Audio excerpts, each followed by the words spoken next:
cu forțe proaspete aici în platoul emisiunii Necenzurat. Avem astăzi o ediție de colecție pentru că o să vedeți niște iubiri, așa ca în filme, nu-i așa, Biță?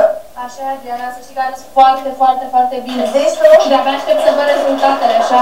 Rezultatele finale o să le vedem în 2 luni, deocamdată sunt în recuperare și trebuie să stau mai mult așa pe scaun, să nu mă forțez, mă ridic mai greu, dar o să treacă, dragii mei, deci și o să mă vedeți cât de frumoasă voi fi la vară. Da? Ne pregătim pentru sezonul estival. În fine, asta e Barbara de la frumusețe, știți cum se spune, și avem o emisiune interesantă și hai să vedem ce v-am pregătit pentru astăzi.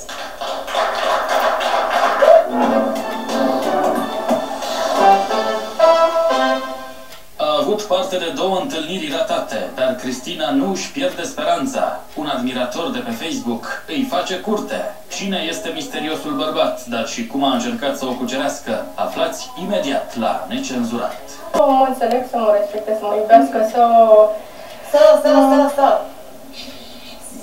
mă iubească, să nu mă domine, să fie împreună cu mine. Așa, dar de ce te-ai simțit dominată de unul din parteneri și nu ți-a plăcut? Păi, știți, atunci prima întâlnire cu băiatul acela mai înalt, cu George. Lasă că l-am combinat și pe ăla. Nu a decurs foarte bine că am încercat să mă domine. Și mie nu-mi place când îmi spune cineva ce să fac sau sau îmi pune restricții. Da, dacă îți dă o sugestie, draga mea, ar trebui să faci lucrul ăla sau... Bine, într-o manieră de genul ăsta frumos și să-mi țină cont de părerea mea. Și iar cu soția numai că am descoperit că de fapt e însurat. Pe bune? Păi nu știu sigur dacă este că el este un tip romantic. El e foarte romantic. Dacă vă aduceți aminte într-o emisiune, tot la noi aici, stai că ne povestești imediat. Ți-aduce aminte, Viță, când tocmai ca să-și demonstreze dragostea... Nu, cred că vreau să povestești... Hai mă, că trebuie să zicem. Ți-aduce aminte când a mâncat el ficat de pui crud, ca să arate cât de mult îi pasă de o domnișoară? De cele capabile, de cele mai romantice gesturi cu putință. Contează uneori ca un băiat să arate că poate face multe lucruri. Limitele, da? Da, de ce nu? Dacă în modul ăsta arată că îi pasă și că... Nici măcar de un ficat de pui crud. Da, am văzut. Ai văzut, nu? Ce zici? E un gest... Hai zi! E cam scârbos, dar... e de apreciat. Că e de apreciat. Păi da, dar acum 2000 de ani, 3000 de ani, când toți bărbații erau vânători, îți dai seama că Roman ar fi fost șef de trim. Da? Te-ai sărutat cu el pe gură? Nu știu. La prima întâlnire nu cred. De ce? Că am mâncat ficat de pui? Păi, e mai interesant că mă dă operația. Recuperarea e mai greu și rapidă. Dar să mă fiți mă doare pe aici, mă doare pe aici. Trebuie să mă țin cu mâna de burtă. Nu, serios, deci tu de asta zici că nu te-ai sărutat cu el, că a mâncat ficat de pui? Păi s-a spălat pe dinți. Bine, noi doar spunem așa, că nu ne-am întâlnit. Nu ne-am întâlnit în realitate.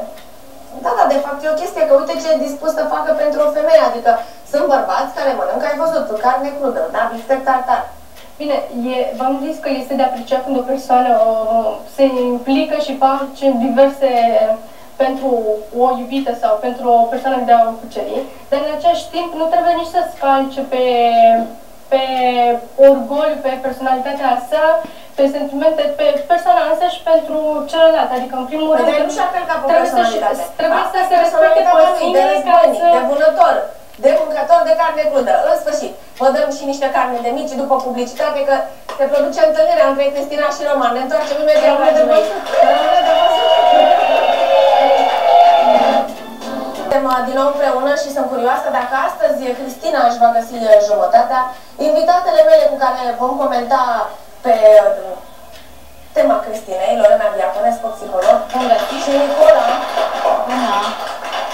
Din câte ori ați văzut-o voi pe Cristina, pentru că eu am mai fost la noi la emisiune, credeți că e pregătită să întâlnească Marea Dragoste? Lorena, ce crezi? Eu cred că orice femeie e pregătită să întâlnească Marea Dragoste atunci când își dorește. Deci de ce Cristina n-ar fi? Eu cred că este. Mulțumesc! Îmi plac lucrurile frumoase. Da, dar până acum Nu negativ, adică nu vreau să-mi influențez într-un mod negativ, adică... Da.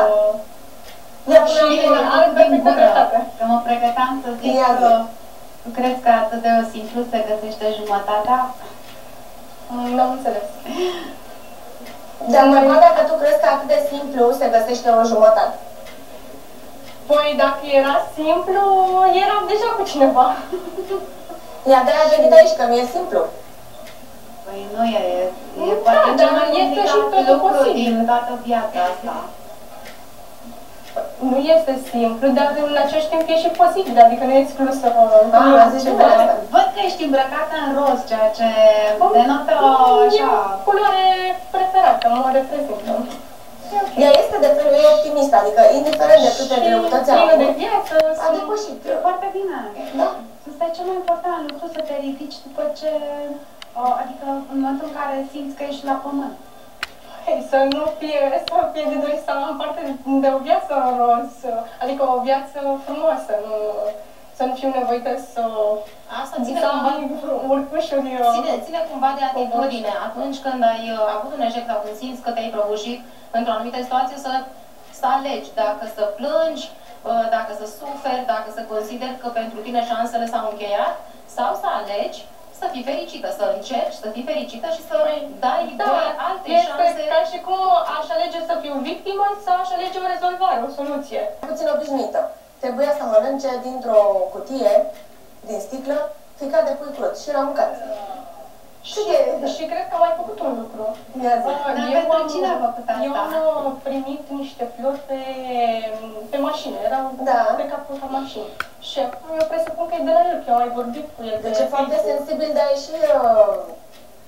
Pe de altă parte vrea să arate și mată. Dar nu mi-a spus nimic de genul. Vrem să vedem dacă face sau nu. Uite, avem imagini cu florile lăsate pe mașină. Am vrut să vedem de ce este capabil pentru o femeie. De ce te strâng? Putea să dai hepatită, săracă. Da. Uite, nu l-a obligat nimeni. Uite imagini cu florile pe mașină, ce frumos. Da, știți, dacă ne luăm după culoarea galbenă, reprezintă un pic gelozie. Albul, sinceritate și... Nu cred că s-a gândit neapărat la asta, da. Eu mă mir de ce n-a pus un bilet, adică putea să pună măcar un te iubesc. Nu a lăsat niciun bilețel, nici din partea o fi la cineva bilețelul. De dragoste. O fi la cineva bilețelul, te pomenești. Dar știi tu că sunt de la el? Presupune doar. Doar presupune, nu știm nimic sigur, dar aflăm astăzi. Îl putem întreba. Am preferat să mă întâlnesc cu el aici, că e mai sigur decât... în altă parte. Dar dacă am înțeles că o să vină. O să vină, da. Dar nu știu că vine, e pe drum, trebuie să ajung acum. Sunt foarte curioasă. Uite, până vine, spune-mi 3 calități pe care ar trebui să le aibă acest băiat. Păi, să fie, cred că romantic este, că deja am început cu flori dacă îi sunt de la eu. Să fie sensibil, să mă respecte, să mă iubească, să fie alături de mine, cum zicea, de perioadele vieții bune și mai puțin bune, să poată să treacă cu mine alături peste toate perioadele, adică și la bine și la rău, cum se zice, să fie alături de mine, că contează foarte mult și nu împotriva mea. Pe cum adică să ai un partener care să fie împotriva ta? Da, eu, deci, uite, de exemplu, sunt persoane când le place să domine. Automat, când cineva domină, eu consider că nu mai este alături, nu mai este partener, ci este împotriva, adică nu este alături de mine să lucrăm ca o echipă. Vor lucrează sau în altă parte, da, și atunci tolerezi sau înțelegi și atunci ce pun că de ce sta eu împreună cu cineva care nu e cu mine. Deci înseamnă că nu ați stabilit de la început care sunt nevoile fiecăruia, la care celălalt poate să răspundă sau nu.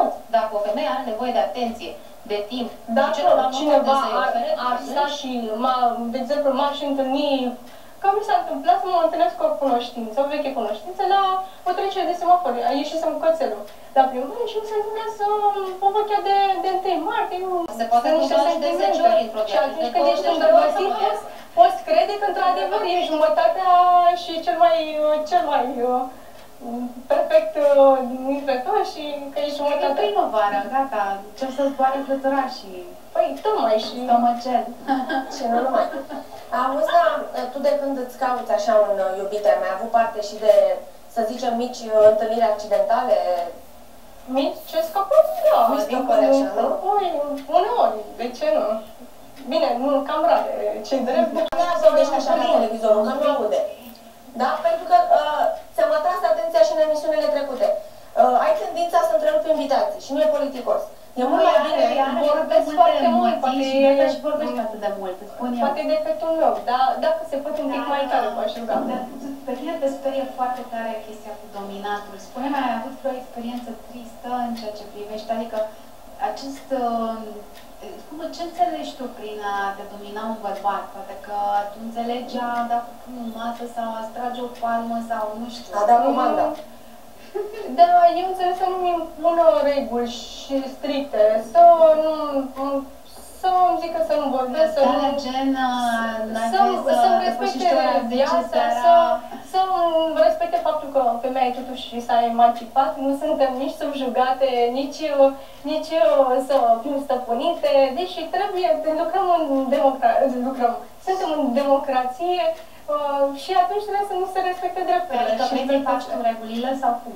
Poftim? Vrei să faci cu regulile în casă sau să le facem împreună, că eu am zis că să fim parteneri. Partenerii trebuie să colucreze la armonia relației. Dar tu ai putea să-l domini pe el, adică tu ai putea să-i spui, bă, băiatule, tu nu treci mai mult de ora 10. Dar mai am tendințe și păi, eu deci tu vrei să câteodată, fii aia dar... care domină. Păi eu despre ce? Da, poate ar trebui că... Da, sunt... Și că vrem să discutăm împreună. Dar mie îmi place, adică nu, chiar dacă ar trebui, nu-mi place. Cel care îi face curte. Hai să intre pretendentul în aplauzele noastre. Vita, ajută-mă cu tine.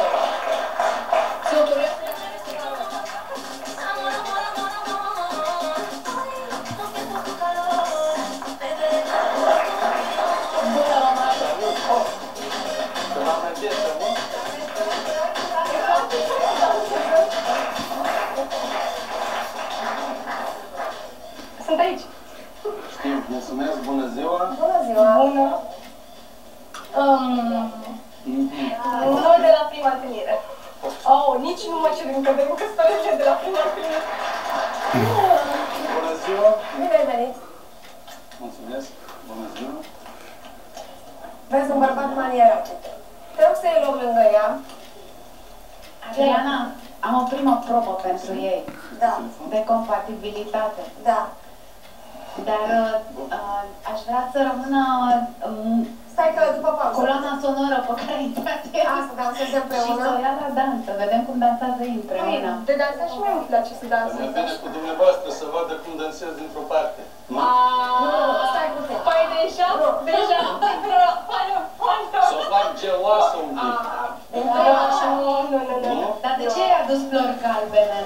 Chiar Așa și îmi place. pe mașină tot galben și acum tot galben. Așa. Ești gelos? Gelosurile galbene, adică ești gelos. Există și altă părere cu privire la culoarea galbenă, Ia, și acum? la lelele, dar eu nu țin de acest simbol.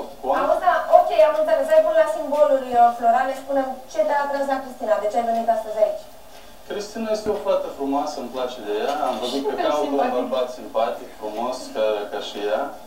Eu cred că mă încadrez undeva în cerințele ei. Îmi place cum arată, cum vorbește. E simpatic, dar aș putea să-l întreb ceva? Da. Ce ai fi dispus să faci pentru o fată? Hai să dansăm. De exemplu, ți-ai schimbat lucrul? Adică ți-ai mai tunde părul sau ți le-ai lăsat? Pe cap sau pe Da, piept? Sau da. Dar ce tu cu părul lui? N-am Ce? înțeles. Pe piept sau pe Ce cap? faci Sau cu nu? ordinele? Păi Nu, sigur, eu am pe cap. făcut o propunere. Am făcut o propunere. întrebare, o propunere. Dacă ar Dar trebui tu n-ai să înțeles ce a făcut el. Ce a făcut el? Eu doar am întrebat dacă ar fi dispus Păi, dar nu să ți facă un ajunge. schimb. Nu, eu am întrebat dacă ar fi dispus. E alegerea lui, să facă sau nu. Pe tine ce te deranjează părul meu? Dacă vrei, poți să mă pun. Nu e problemă. De ce poate Vrei să fiu ai părul mai vrei să nici fiu chiar? buchelie sau ce? Ia uite, hai să vedem cum dansați și poate după emisiune aducem aici mașina de acolo să știi pe el. Da? După publicitate vedem cum dansează, da? Ok. Dar ce țin repetiții? în direct. Ia să vedem. Dar poate te uiți și tu la cameră, te rog, invers. Cum să încerc muzică, fără muzică? Hai, faceți o repetiție, noi ne întoarcem în câteva minute.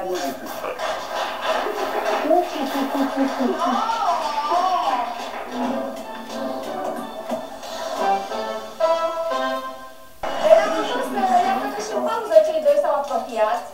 Ați văzut și voi. Deci am folosit ea, uite, vreau masaj la Da, Mie îmi place masajul. Deci a dansat prea mult. Mă relaxează.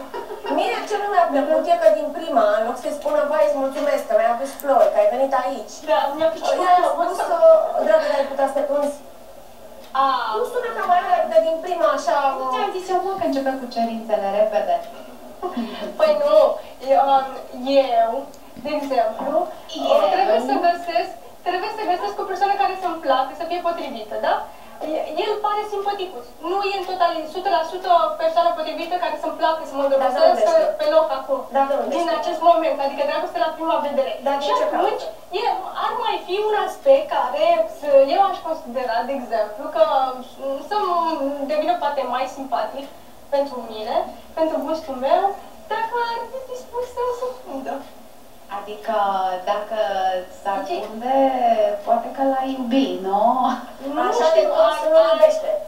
Ar fi poate un procentaj mai mult, dar pentru tine asta contează, deci carcasa, aspectul fizic, cu faptul că omul are freză, nu are freză. Nu, pentru mine și sufletul contează, dar și carcasa câteodată trebuie să să e mai tare niște sugestii, adică din prima ne întoarcem la întrebarea pe care ți-a pus-o Adriana în prima parte. Ce contează pentru tine? Freza, ne-am dat seama că freza. Să fie bărbatul pe care să-l placi. La aspectul fizic, v-am zis, mi-ar plăcea un pic și să mai lucreze și la sală, adică mai mulți mușchiuleți, așa, de fapt nu-l văd. Adică refundă ca prezență, fizică sau ce? Deci cu ce pretenții ai de la ea? Mie îmi place așa cum este, văd că ea are mai mulți mușchi decât mine, cred că. Dar nu pare că... Mi-am place sportul și... Dacă vreau să trag de fiară, nu e nicio problemă. Dar tu tragi de fiară în mod Eu cu tine pot să trag de fiară, știi? Să trag de timp. Acum, hai să nu intrăm în detaliile astea. Să facem împreună exerciții în pereche. Da, până acolo trebuie să ajungem să ne cunoaștem și să vrem. Nu, dacă ea vrea să mă pună pe mine la tot felul de chestii, cu mare plăcere vreau să fac... Adică nu te supui. Vezi, dragă, tu ești cea care domină în relația asta, nu e? Da, exact. Dar stai puțin, ea ți-a cerut să te tunzi. Tu te tunzi, ești de acord? Păi acum să mă tund, să ce? Acum nu văd rostul să mă tund, dar dacă vrea să mă tund, pot să-mi și arăt părul. Doamne ferește, nu că trebuie. Dar de ce nu-ți place părul? Eu am păr frumos, des, lionțat, adică multe femei cred că ar fi îndrăgostite de părul capilar. Nu, cred că ea vrea să atragă atenția la asta, să vadă cum eu reacționez în anumite situații. Da, ai vrea, dar tu ai vrea... Dar tu ce crezi, că părul ăsta, așa de, cum a spus doamna Adriana, unii poate s-ar chinui să aibă ce este așa de important asta? Sau ce? Păi depinde acum... Tu dacă noaptea dormi, tu te uiți... Păi uite, tu mai vezi, dacă aș fi ciupulită și nearanjată și mai nemachiată... Mie îmi place chiar, știi cum se zice, fustă se vede cel mai bine pe spetează. Adică dezbrăcată sau ce? Adică pe spetează. Asta pe spetează. Hai să încep să fac niște versuri. Ce scrie niște drăguță. Da. Place să mă uit la voi. Da, hai să vedem o conversație între voi. Deci ce am observat la ei, doi, da, aș vrea să ne întreb și eu câte ceva. Imediat, hai răbdare. El îmi pare foarte sincer și nu îmi pare, am zis. Îmi pare? Am zis, el îmi pare foarte sincer. Pare că ai fi foarte sincer, așa, nu te cunosc foarte bine, dar îți place să privești pe cel cu care vorbești în ochi. E foarte importantă chestia asta, știi, când vorbești cu cineva, dacă are ceva de ascuns, nu se mai uită în ochii tăi. Se uită în orice altă direcție, dar lui îi place să uită în ochii tăi când vorbește cu tine, știi? Da, e o persoană sinceră. Ea nu prea se uită în ochii lui. În ochii lui, nu. La persoane de gen masculin sunt o fire mai timidă, sunt mai anxioasă și uneori mă intimidez. De unde? Poate mi s-a... Mie nu mi se pare. Deci mi se pare că în momentul în care de-abia îl vezi și tu îi spui din start, omule, du-te și tunde-te, nu mi se pare că ești deloc timidă, Lorena. Ți s-a părut timidă? Nu, nu mi s-a părut timidă, dar... Sunt uneori și timidă. Dar, într-adevăr, faptul că nu există acel contact vizual prelungit, caracteristic oamenilor îndrăgostiți, da, ne face să ne punem niște semne de întrebare. S-a distrat că nu a fost dragoste la prima vedere. Ce mai vrem? Da. Eu aș vrea să văd o mică discuție între voi, deci în afară de podoaba capilară, văd că nu l-aș vrea să te atingă. Aș vrea să... Mai ai întrebări pentru el? Da, aș vrea să cunosc câte ceva despre viața lui personal. Întreabă-l. Dacă ești căsătorit, dacă ai fost, dacă ai prieteni. Nu sunt căsătorit, căsătorit nu sunt. Să fi fost căsătorit nu eram aici. Eu caut o relație deschisă. Păi de ce? Că și data trecută a fost cineva căsătorit, așa că... Păi eu nu sunt cel care a fost pentru tine data. Eu am văzut cine a fost pentru tine, am văzut că a venit și un băiat care dansează. Am arătat că și eu dansez, am văzut că ție îți place dansul, cu mare plăcere cu tine pot să dansez dacă vrei. Da, mie îmi place tot ce activ. Îmi place sportul, sunt plină de viață. Dar văd că tu ești așa bine și inspiri așa o putere, știi? Nu numai fizic, dar și mental. Ești așa liniștită, ești așa mai melancolică. Tu ce hobby-uri ai? Ce îți place să faci în timpul liber? Eu am multe hobby-uri, eu am multe... Uite, chiar voi semănați un pic cu Denisa. La sex, da. La sex, da. Și la sex. Îmi plac multe... Adică îți place și de Denisa sau cum? Nu, semănați, zic, ești foarte frumoasă, asta vreau să spun. Asta vreau să spun că ești foarte frumoasă și semănați chiar. Stai că, adică tu ești cu un ochi la slănină și cu unul la făină? Nu, doar am spus așa ceva ca un Hai să-ți spun un lucru. Mie un băiat care ar veni să mă cucerească să-mi spună semeni cu Adriana, ești foarte frumoasă. Adică Adriana este foarte frumoasă, iar eu semăn cu ea? Trebuie să-mi spună mie, ești foarte frumoasă. Să nu facă comparație. Da, ești foarte persoane aflate aici. Dar de ce tipare? Denisa Ghiță. Dar tiparul Denisa Ghiță. Eu aș crede totuși că el a luat-o pe Denisa ca prototip de frumusețe, pentru că ea este aici un prototip de frumusețe. Și probabil că a încercat să o complimenteze. Da, și asta am zis. Dar e cam mai grea la prima întâlnire. Nu este potrivit compliment. Nu, eu nu i-am zis că ideea eu în am sine am înțeles-o, dar felul în care a pus în cuvinte lucrul ăsta n-a fost... Deci eu nu înțeleg de ce vă complicați așa treburile, nu înțeleg ce și complicați treburile. El a vrut să spună ceva și s-a exprimat altfel și a dat o de gardă aiurea, fără să vrea. Dacă cineva zice cumva, tu semeni cu Michael Jackson sau semeni cu cineva, tu ce înseamnă că ești mai rău sau ce? El credea acum că gestul său nu e atât de... A fost un băiat care era ca Michael Jackson, el chiar dorea să fie ca Michael Jackson și ori dacă îi spui tu ești ca Michael Jackson, ce el se supără, nu văd de ce nu e problema că tu ești lângă mine, lângă o fată și îi faci complimente la altă fată. Iar asta eu aș putea să consider că vin cu mine, îți place de altcineva și de altcineva. Uite, noi nu suntem singuri Ție îți aici. place de ea? Cum să nu? Eu să nu... Păi și atunci Să o compari cu alte persoane, prietene. Dacă îți place de ea, de ce o compari cu alte persoane? Tu ar trebui să faci abstracție, că în platou ăsta sunt și alte femei. Eu nu sunt orb, să fi fost eu doar cu ea singur, să nu vorbesc cu nimeni, așa? Dar de ce te Păi ăsta e testul suprem, când sunt și alte persoane în jur. Nu când sunteți voi doi. Voi sunteți toți aici, eu nu pot să vă izolez de voi, să zic, voi nu existați Vrei aici. frumos ca la prima întâlnire să faci complimente asistentei mele, Denisei Ghiță? Ce treabă are Ghiță cu relația Eu am zis că este simpatic, are față de model. Ce? Sau nu este model, Denis, nu înțeleg. Că ne asemănăm sau ceva de și genul. modelul. Nu, asta și că arată așa de bine ca un model. Eu nu înțeleg ce avem așa, ați sărit peste mine așa ca să... Roman, îți explic eu pe scurt. Ca să nu toate... Roman, noi doi suntem la prima întâlnire, da? Eu nu îți plac... suntem la prima întâlnire. Ipotetic vorbind. Noi doi suntem la prima... Roman, noi doi suntem la prima întâlnire. Păi trebuie să o pună și Cristina și Da, și aici nu suntem mai singuri. Și faci complimente lui Ghiță, păi să poată așa Și ceva. mie îmi place de Brad Pitt și eu îți spun, ești semeni cu Brad Pitt, ești frumos. Da. Nu, Ești frumos Mulțumesc. tu, ca om, nu ca semeni cu X sau cu Y, pentru că mie îmi place de X sau de Y, sau că eu îl apreciez pe X sau pe Y. Aici ai greșit. Eu nu știu cum voi vedeți lucrurile, puteți să le vedeți cum vreți, dacă spun că semeni un pic cu Van Damme, cu Jean-Claude, cu nu știu ce, eu nu văd în asta nimic rău. Adică dacă îi spui unui bărbat, băi, tu semeni cu... Păi ia, tu i-ai spus, Nelu, Dar dacă tu deci spui nu unui vorbim bărbat despre cu mine, semeni, tu nu vorbim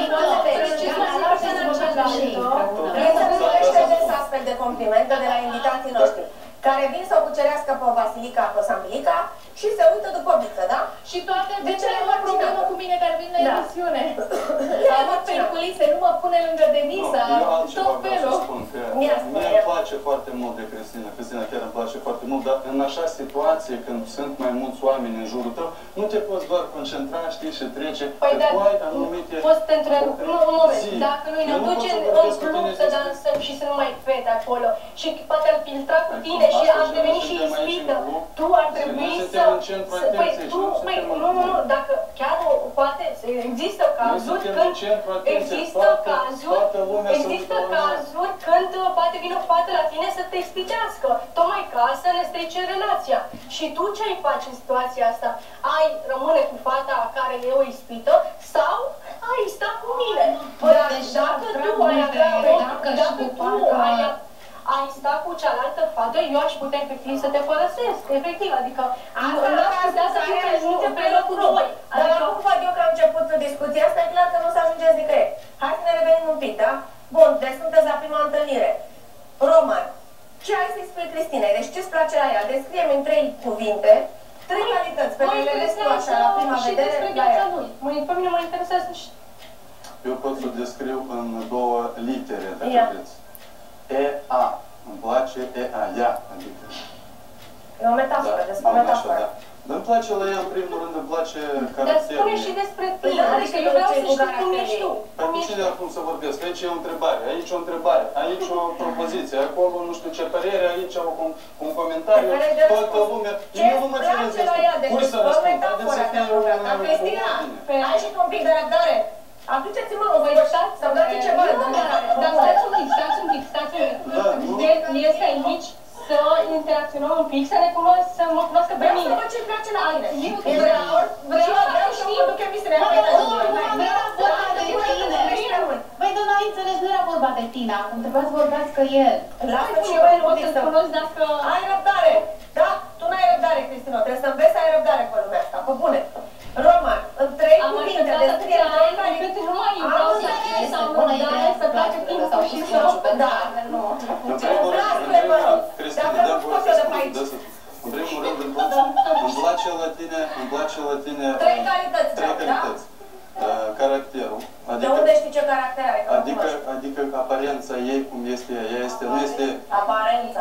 ea nu este impulsivă, nu este Deloc, săracă, vulcanică. deci nu, Ea este așa mai fie, da. moale, Eu așa, deci mai avem mai, liniștită, da. mai Sunt liniștită. liniștită sunt liniștită până sunt Se provocată. numește lava cake, liniștea ei. Ați auzit de prăjitura lava cake? Așa e ea. Bun, Mai ok. bun. Deci Bun, avem o evidență agresivă. Bun, o evidență agresivă. Și că până sunt provocată sau determinată în așa manieră să... Mai departe. Voi o vedeți agresivă. 2. Îmi pare așa o fată bine făcută. Bine făcută, bun. Bine făcută, da. Adică dacă... Lucrată, sportivă. Dacă începem cu ea un contact mai apropiat, ea nu... Adică Nu, dar nu la rezistă. te-a întrebat 3 calități. 3 Nu e o calități, da. calitate asta, că toți putem merge la sală. Da, și Nu, ultimul... dragă, a zis că îi place carcasa, adică dacă vezi, Doamne, să lasă cu... Și ultima caută ea ceva, caută și ea dragoste, cum caut și eu. Îmi place asta la ea, că ea este cu simț, adică simte dragoste, vrea să iubească și ea. Eu tot vreau să Să iubesc fiu și iubită. și să iubesc exact și noi aici, pe planul ăsta, ne... Păi așa toate, foarte multe Și pe caută, mine mă să dă. știi. Ce? Te duci la toate? Cine? În foarte multe femei. Nu-i treaba mea ce caut Păi eu. atunci de ce spuneți? Dar spun că foarte, foarte Păi multe să femei. caute, dar Păi nu dar vin cum poți să toate. spui că asta e o calitate, serios? Care calitate? Că toți Asta. caută o dragoste sau ce? Da. Păi eu știu persoane care iubesc banii mai mult decât omul. Eu cunosc așa pe și ele zic eu asta deschis. Mie îmi place la tine, Așa. știi ce? Că tu ai un cont. în bancă și altceva nu-mi pasă ce ai cu altceva, știi? Bine, Sunt așa omul persoane. trebuie să primeze înainte de nu a are așa ceva. Niciodată nimeni așa, știi? Ce? Niciodată Vreau nu să se spune spune că sunt nimeni așa. sentimentală. Nimeni nu se spune, nu știu cu cine Eu dumneavoastră înțeles, discutați. am înțeles. Deci Ea vreau să spună că are sunt tiparele în care sentimentală. nu Eu sunt o fire sentimentală, afectuoasă și nu primesc la mine bani. Banul, dacă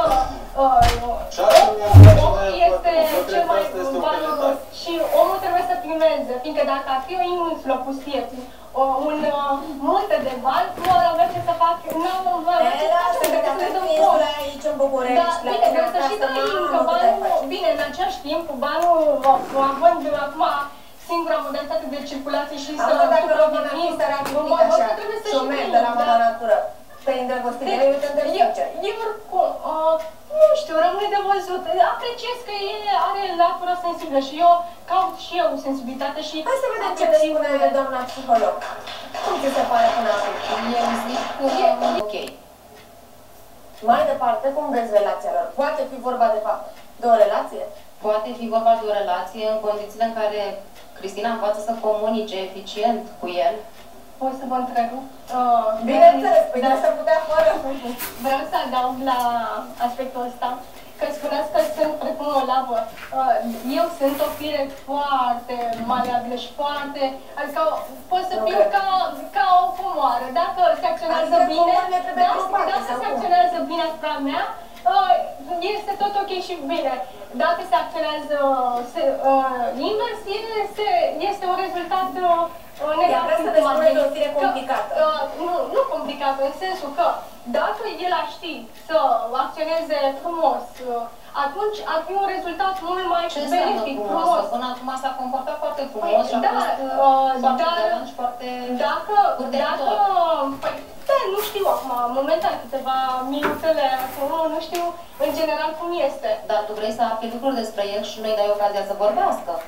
Nu, vreau să adaug și la ce a spus, că poate sunt ca o lamă sau așa, dar în același timp vreau să spun că eu pot să fiu foarte super, adică pot la... Adică tu mai multe fețe, ai mai multe personalități care apar așa părând una câte una? Nu. Mă refer la faptul că, de exemplu, pot avea și toate calitățile și totul să fie frumos și bine.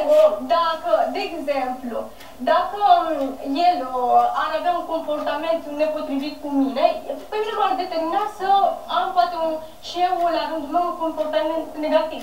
Deci, practic, ar fi un rezultat negativ. Și asta ziceam că dacă se acționează asupra mea într-un mod bine, e totul benefic și frumos și bine. Dacă este invers, atunci este un alt rezultat negativ. Sau depinde, nu știu. Acum, dar eu zic așa, ar trebui să mergeți la o cafea să stați de vorbă, pentru că aici în emisiune nu avem timp clar să facem mare lucru. O să vă rog să dansați, dacă mai avem puțin să terminăm momentul vostru, și noi o să urmărim povestea. Dacă cine știe, vă întâlniți, vă simțiți bine împreună, relația evoluează, vă aștept aici pe canapea, ok? Acum hai să vedem dansul pe care l-ați exersat în pauză. Da, ce zice și muzică? Doriți plecați la o cafea? Sunteți de acord? Eu sunt de acord, vă mulțumesc foarte mult că mi-ați dat această ocazie să mă apropie de această minune. Cristina, vrei să cafea cu el?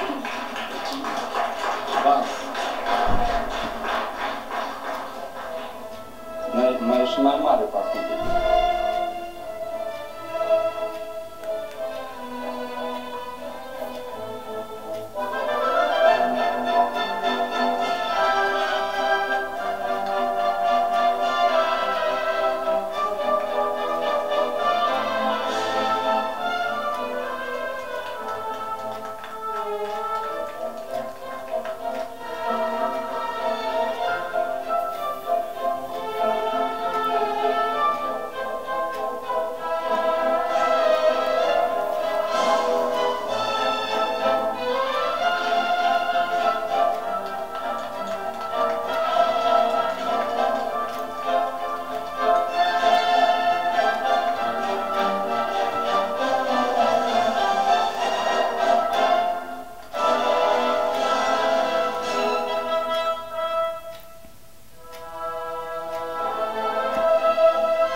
Adică a dansat super.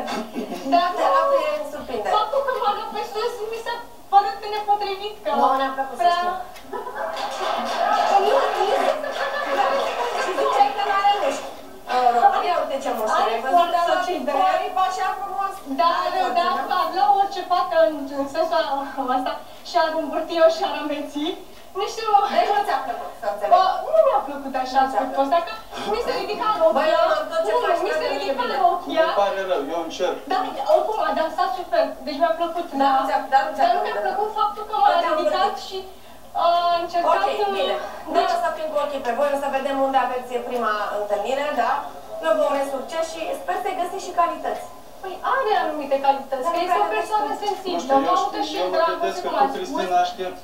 O să aștepți 100 de ani, știi? Pe cineva tu aștepți, tu crezi că tu ai 100 de ani de viață, tu nu ai 100 de ani de viață. Stop. Eu nu trebuie să permit o astfel de influență negativă, că poți să întâlnesc și mâine, efectiv, poți să întâlnesc persoane potrivită. Hai că tu vorbești după mine, Nicola. Ne-ai pregătit și tu un moment frumos. Da, astăzi... Că vine ziua femeii, că alea care a venit prima. Ce pe mine ce mai mă deranjează la multe persoane. Ia, luați-vă voi de mână și duceți-vă frate de aici, că nu mai pot, mă dor timpanele. Ori taci, ori dacă vrei să vorbești, în culisă, da? Vorbea Nicola și a întrerupt-o a 10-a oară. Deci nu se poate așa ceva. Te rog, scuze-mă, Nicola. Nu am venit încă cu piesa nouă, dar voiam să vorbesc și despre unul dintre proiectele noi la care lucrez, pentru că sunt mai multe. Băieții au fost și la tine în emisiune, sunt cei de la Armed Recordings.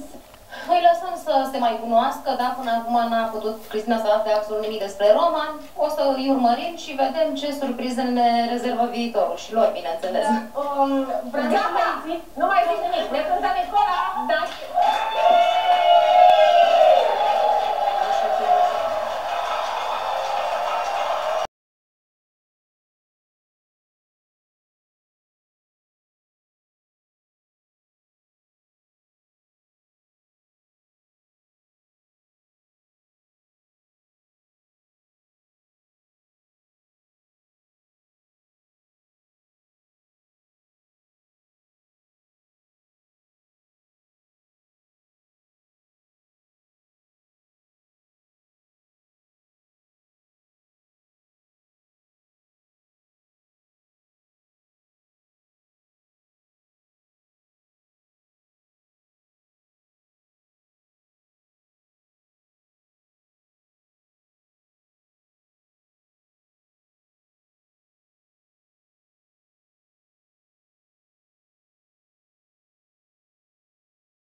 Oh!